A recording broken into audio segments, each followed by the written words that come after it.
Characters ഒക്കെ play ചെയ്യുന്നതാണ്. പക്ഷേ ഈ ട്രെയിലറിൽ ഞങ്ങൾക്ക് ഞെട്ടിച്ചു. Because you are playing A character with villain shade and you look very fears and powerful. അപ്പോൾ എങ്ങനെയുണ്ടായിരുന്നു ഈ ഒരു വില്ലൻ റോൾ ചെയ്ത എക്സ്പീരിയൻസ്?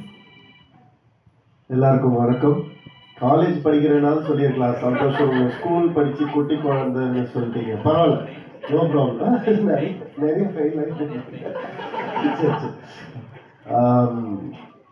ரொம்ப வெரைட்டியாக இருந்தது இந்த ரோல் பண்ணும்போது.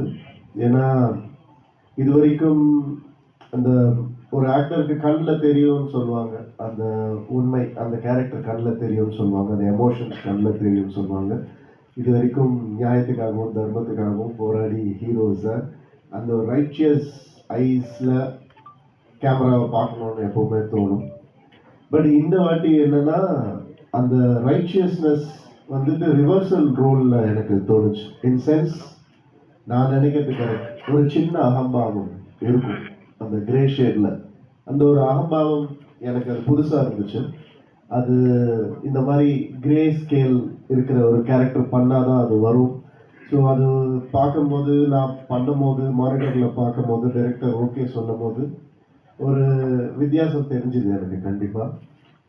ஸ்கில்ல எதுவும் டிஃப்ரென்ஸ் தெரியல. My skill is at the same level or even better.